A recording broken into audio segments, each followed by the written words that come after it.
All right, Coach, start with an opening statement and we'll go right into questions.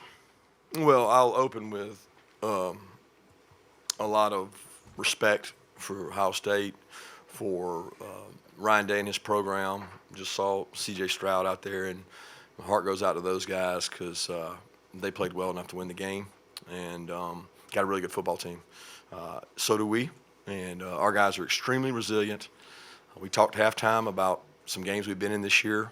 We've been behind in, including the Missouri game, and I had no doubt that our team would come out fighting. Did not play our best football game. A lot of that had to do with Ohio State. I have a lot of respect for them. I have a lot of respect for these players that are on this podium with me and the ones in the locker room. And if we want any chance of winning a national championship, we have to play a lot better football than we played tonight. But we got to keep the resiliency and composure along with us. All right, we'll go into questions. Raise your hand. We'll get you a microphone. Let's go right over here, midway on the right side. Yep, next line, next aisle.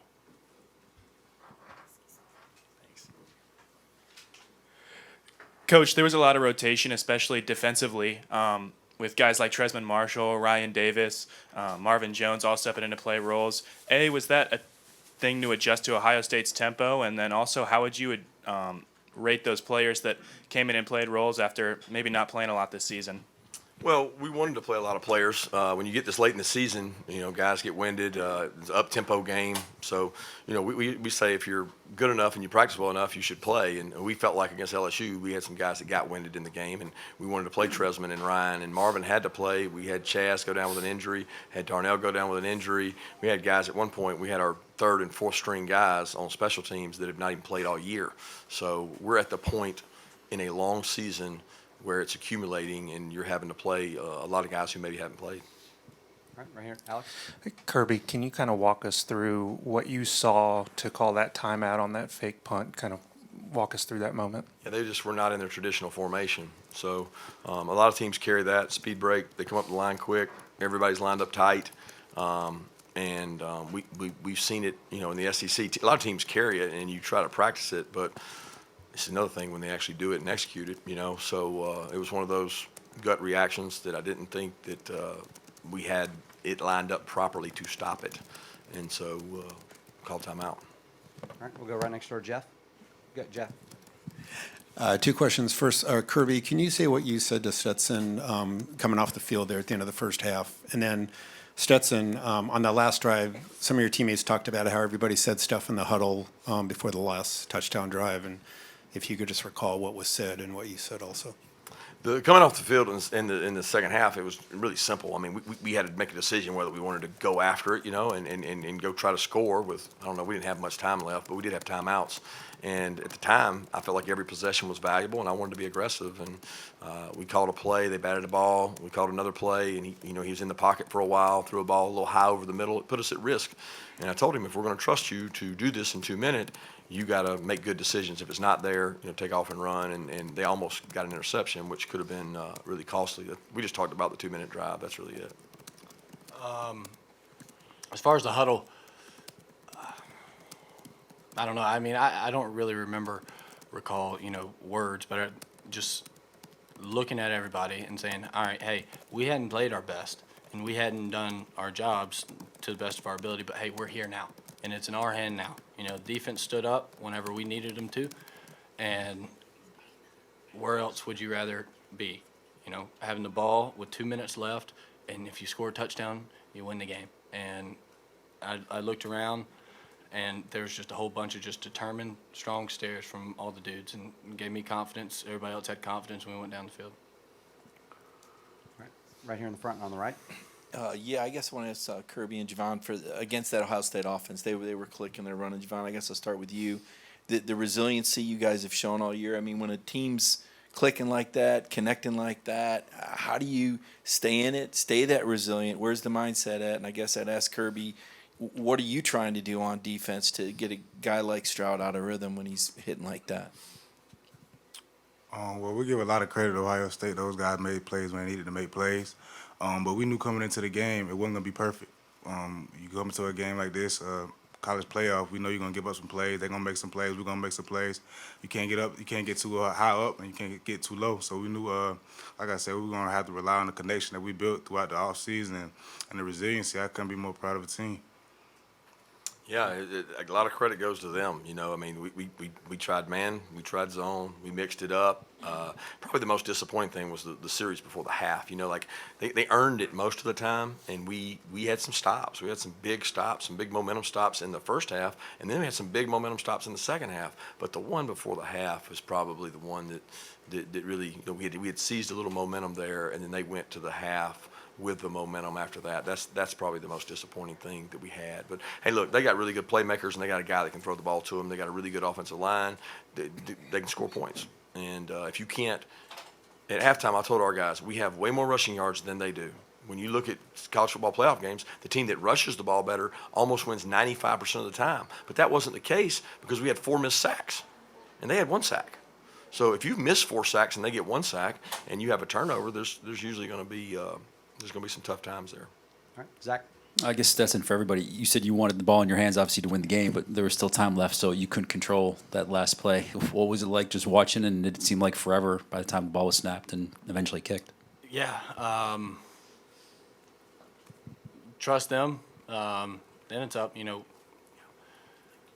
we talked about, we had a little powwow there on the sideline in the fourth quarter, and, you know, it wasn't going good. They're beating us. We had sucked on offense, and, you know, it was just, hey, play by play, do your job.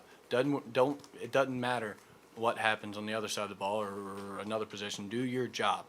And so we had done our job, and then we trusted the defense. And then at that point, you know, it was up to, you know, I guess the kicker. All right, go to Pat. Yeah, a question for Kirby and a question for Javon. For Javon, if you could go through the play where you broke up the pass for Harrison in the end zone. And then for Kirby, did you get word on the headset about the formation in the punt, or did you see that yourself on the sideline? It was really just a CJ scrambled. He made a play with his feet. He threw the ball up in the air, and I seen Marvin's hands going for the ball, and just tried to make a play when I could. Yeah, for me, I saw them lined up in it, and there's a line that's a special teams line, but I was on the defensive line because we had just come off of a defensive stop. So saw the formation, and apparently they were saying something on the special teams line, but I wasn't on that line. I was on the defensive line and was prepared to call a timeout, which I don't like doing because it costs you possessions when you do that. You got to be prepared and not burn them. All right, next we'll go over here. Ken. Stetson, I want to ask you two sequences. That 4th down pass to Bowers, I think you came off the field thinking you guys were short, and you were able to come back and get that field goal. I'm curious kind of what that was like. And then the second, what was the design of the pass play to Arian that allowed him to get, you know, so open downfield? Well, yeah, I think the whole stadium thought we didn't get it. And then they reviewed it, and Brock was pretty dumbfounded because he was like, I think I got it. And I was like, well, I thought you did too, because the route, you catch it at 5 yards, and it was 4th and 6, and no way, I mean, people don't stop him for a yard, but I didn't know.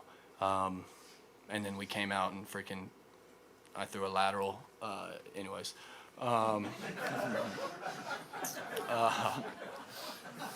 Stupid. But, and then, yeah, Arian, that one was just run fast, and he did, and he made the dude fall. Dude can do things that people can't do. He can run like people can't run, and he can go get the ball. And I was just, once I saw him, I think the whole sideline was standing up and saying he's open, and so I just tried to put it on him and let him do the rest. All right, all the way back in the left. Stetson, have you ever played in a game like that at any level? Yeah, no, probably not. That was a good game. I mean, I'm looking at these stats right here, and they're pretty much dead even across the board. Yeah, no, that was a special. Okay, right here on the left. 2 questions. Kirby, first speaking on Arian, the track speed that he has. I know he's like 10-1 in the 100. Just that importance of having that speed there. And then Stetson, talking the other day about you sitting with your mom over Christmas break, talking about could you imagine being here? What's the next conversation going to be after a game like this? Go ahead. Well, I think I was saying that. Oh, I mean, I don't know. I think we'll probably hug, and we're here now. It's not. We've been here for a while. Now we got to take care of business. We got to go prepare. We got to, we got 9 days or whatever. I don't know, to play a really good TCU team.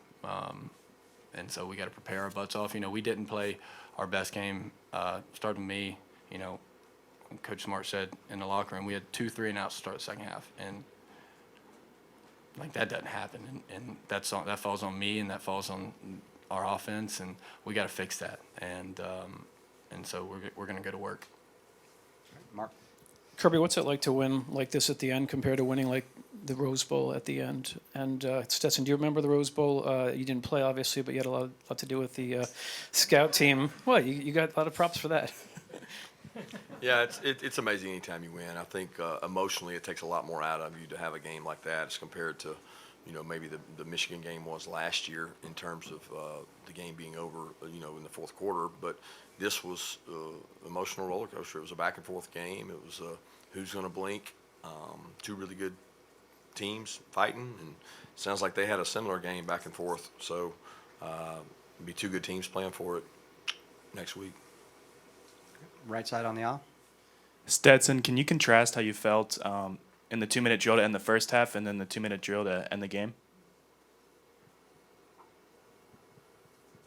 Yeah, I mean, we practiced that in the, which I wouldn't say I executed, but we practiced it a lot, where it's 2-minute in the half, 2-minute in the game. We need it, we don't need it, or we need it and we would like to have it. And 'cause, I mean, I can't put the ball in jeopardy like that before the half because we don't have to have it. And then at the end of the game, I don't know, it kind of frees you up, and I mean, you got to, otherwise we're gonna lose. So I don't know. Yep, here on the left. Yeah, so much of the story surrounding this wide receiver room has just been injuries this year, and tonight you see AD make a big play, Arian, Dom early in the game, Kyrus late there. How big is it for that room, and this can go to Kirby or Stetson, for them to have the ability to showcase that they can actually go out there and make those plays now that they're on the field? Yeah, I thought BMAC did a good job selling to our team. We had several coaches stand up and speak on Friday, and he talked about, the personal respect level that he has for all the attention their receivers are getting, and they certainly deserve that. They certainly deserve that. They're really good, really talented. But we got some good wideouts too, and they had a chip on their shoulder, and they wanted to make some plays, and they got a quarterback that can get them the ball, and a lot of those guys were able to come back, and it's really been by committee when you look at it. I mean, you see AD, Arian, Ladd, I mean, all kinds of guys making plays in the passing game. For us, Marcus has made big plays. Coach Smart, I just want to say I want to congratulate you on an excellent game, even though you guys probably didn't play as well. The question I have is, and you may not be able to answer this, but how is Washington doing? Because I know he's a big part of the offense. It helps Brock out in the passing game and even in the running game also. So can we expect him to, be in the next one? Hard to tell right now. It's ankle sprain. I don't know if it's high or low. He tried to go back and couldn't go back on it, so we'll have to evaluate and see. The good news is he's got more than a normal week, and I know he'll do everything he can to get back. He's headed out west, back towards where he's from, and it'll be important to him to try to get back. All right, we've got time for just a few more. We'll go next right here. Yes, Stat, you talked a second ago about y'all worked on those last minute drives a lot. How much does that help you, kind of slow your heart rate down because you've done it before? Like I said, you may not have been successful in practice all the time, but how much does that help you relax and know what to do? Yeah, I mean, it's the same thing with everything. The more you do it, the more comfortable you get. And we rep a lot of 2 minutes. We know, what calls we're going to do. We've got players who study the game plan, and so it's less so confidence in what I can do, and I know that they're going to be where they're going to be, and they're going to win their matchups, and so all I've got to do is give them the ball. So I'd say that slows my heart rate down. I don't know, but yeah, definitely the reps. Chip. Kirby, football's crazy. Sometimes you win games you shouldn't, and you lose games you shouldn't as well. Where did this one fall for you? I mean, just in terms of you look up there at the end, your expression was priceless. You know, I mean, really, I know you don't believe it. My heart goes out to those guys because they played well enough to win. And that's not, you know, my concern. My concern is the men in our locker room. And we played well enough to win, too, just well enough to win. And we played really hard in the fourth quarter. I just, you know, I would have liked to seen a little cleaner game. And you got to give them a lot of credit. I mean, they disrupted a lot of that. And we didn't have, you know, a lot of turnovers. We didn't have self-inflicted wounds, and they didn't either. I mean, both teams played really well, and both defenses rose up and made stops. It was a very competitive, balanced game, and there weren't a lot of big plays in the kicking game like you might expect, but really just proud for our guys. All right, next here, Mike. Stetson, you make it look easy. Does it feel routine at this point? You've done it so many times now. Can you just talk about the mindset and the way you operate in these clutch situations? Because you've done it again and again and again. I mean, yeah, no, I probably can't comment on that. I don't know. I just try to do my job. You know, got to go back and look at the tape, see what we could clean up, because it felt like there was a 30-minute period there where I just played bad football, and so we got to fix that. But as to the rest, I don't know about that. All right, we'll take our final question right here. Coach Smart, congratulations on a hard-fought win. So how long do you give yourself to enjoy this before turning the page and focusing on the next one? No, we got to start tomorrow. I mean, we got a short window, so you know, can't start when we get back home. We got to sleep, but we'll get started tomorrow and get jumped back on. Luckily, we caught the late game, but we caught the late game an hour from home. So I remember sitting at this point, 20 whatever it was, 18, 17. I don't even know what year it was, but we had a long flight, and we had a short week. We had a 7-day week with a flight from Pasadena. So, you know, we got a little more time. I think it's important to get healed. You know, our players have had a long season and a long week of practice this week. I want them to get away, remember what they're fighting for, and come back ready, rejuvenated, ready to go, because this is what you do it for. Gentlemen, thank you very much.